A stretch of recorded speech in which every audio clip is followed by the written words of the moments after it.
the same time, we have folks coming in and are interested in what we're up to from the other direction.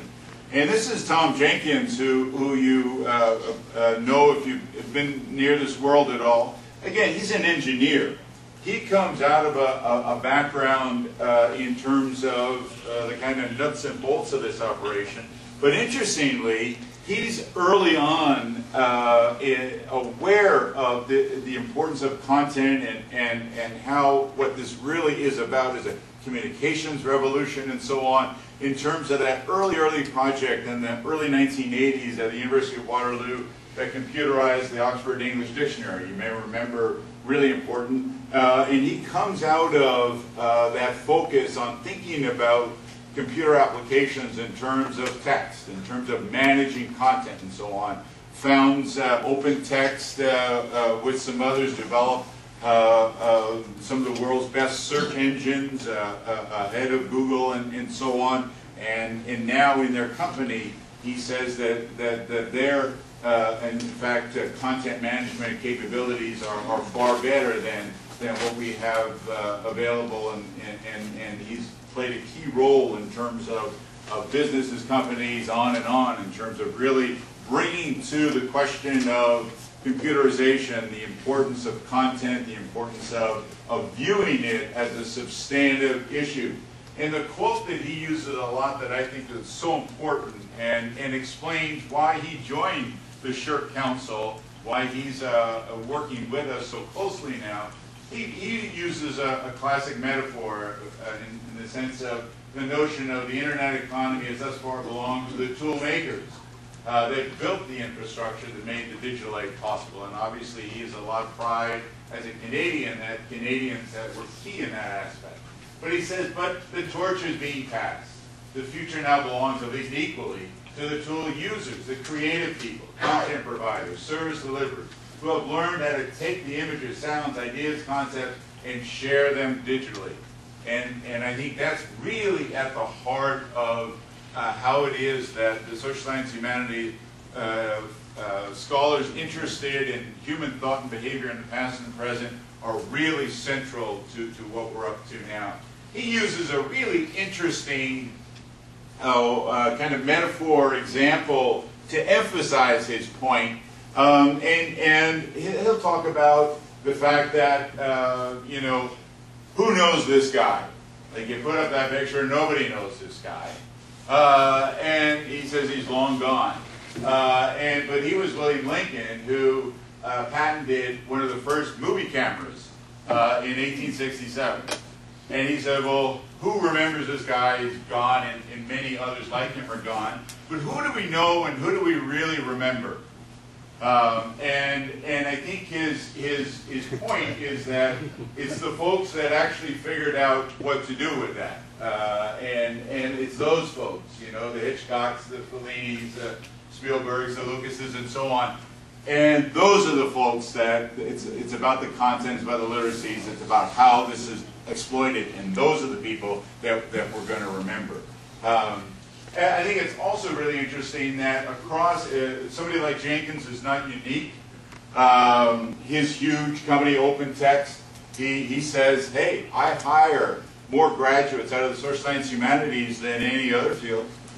Sure, I need some engineers, I need some people there, but in fact, my business is way bigger than that. He says that's true about RIM as well, a hardware company. And so I find it really interesting. Just a couple of weeks ago, you probably noticed that there was a technology humanities conference at Stanford, and folks came together. One of the presentations was from the in-house philosopher and director of engineering at Google, why you should quit your technology job and get a humanities PhD. And I think the more interesting kind of soundbite that I think is illustrative of this is the notion that the Vice President of Consumer Products at Google says, we are going through a period of unbelievable growth. We'll be hiring about 6,000 people this year, and probably 4,000 to 5,000 from the humanities and liberal arts. And it seems to me that it just keeps growing. The momentum on this, the recognition that, in fact, we need to get there.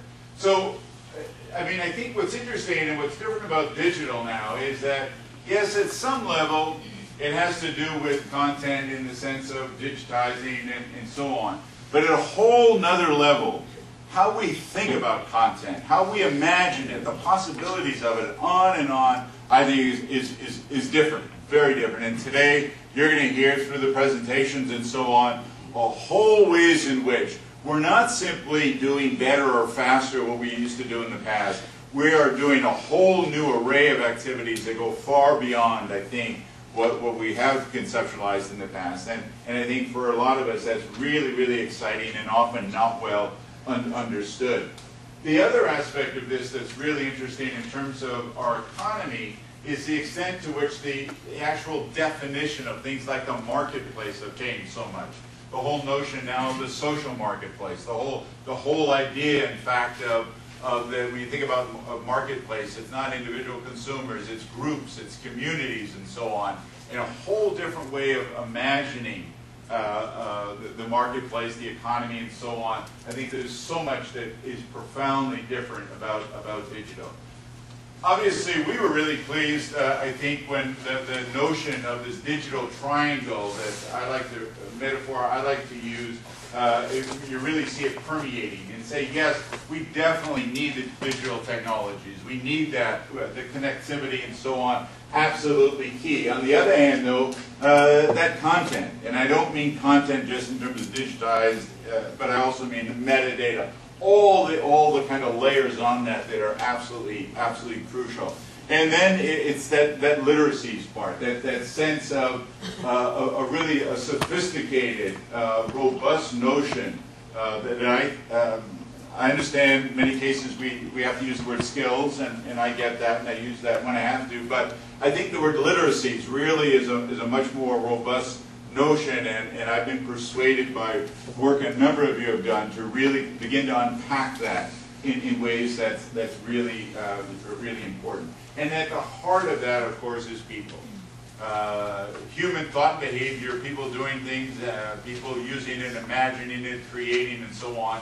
And I think that notion of the digital triangle framing the 21st century, I think is so important, and it comes out, I think, in the consultation paper last year. It comes out in all your work, and I think it's something that is being understood across the sectors and is being embraced, I think, in significant ways.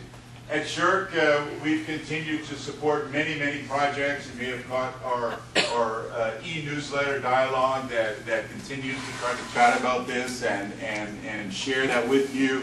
You come into our Facebook page and so on, you'll see many examples of that, and I hope today many of you are tweeting about it to really kind of spread the word and make the kind of connections that we want. So, very quickly, that meant that in the winter of 2009-10, when we became aware that the federal government was pursuing a digital economy strategy, we said, hey, how can we contribute to this? We put the call out.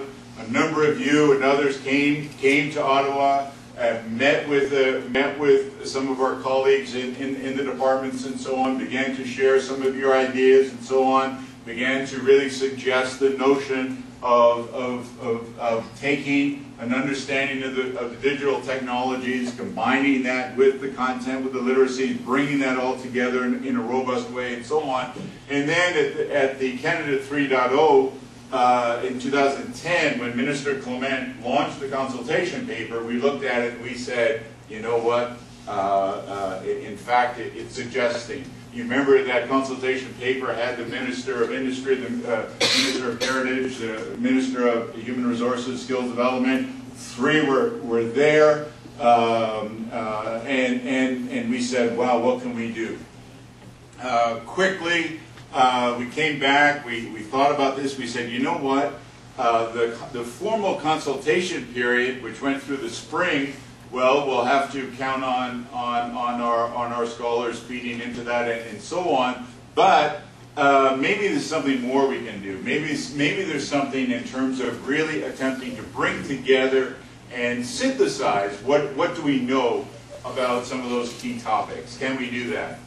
and we had some discussions and so on. Tim Russworm in my office, he steeled himself and he said, we can do this. Colleagues said, yes, we can do this. We got a call for proposals out within 2 weeks, maybe, Tim, I can't remember exactly. Worked with some colleagues. And the thing, a lot of people said to me, they said, Chad, you know, calm down. It's spring. Researchers have their summers planned in the fall. You know, like the top people, they have agendas that are full. You know, you're just, il faut pas rêver en couleur. You know, you can't, you got to be realistic about this. And I said, well, let's give it a go. So we said, you know what? How about there must be 10, there are 5 topics, themes that were identified in the consultation paper. Suppose 10 people respond, they're, you know, and they're good and so on, maybe we can get that. Put it out, an incredibly short time frame. I was just talking to Susan about this, you know, folks look at this and the deadline was like within weeks, right? 3 or 4 weeks, really, really short. What are we going to get? We got 57 proposals, and they were unbelievably good. Unbelievably good. We put together a stellar selection committee, and we were able to turn it around and then Giselle and others in the team said, you know what, maybe there's some more bucks somewhere, and we ended up funding 25. And I can't tell you how thrilled we were that, and then we said, okay, the deadline's December 1st. How can you do a knowledge synthesis of all these fields? And you folks rose to the occasion. And people said, you know, oh, you know, people are going to be late, December 1st, it never happened. In fact, we got them all in, and I think they're just a wonderful, wonderful array. And you'll hear about it today and where we've gone from then.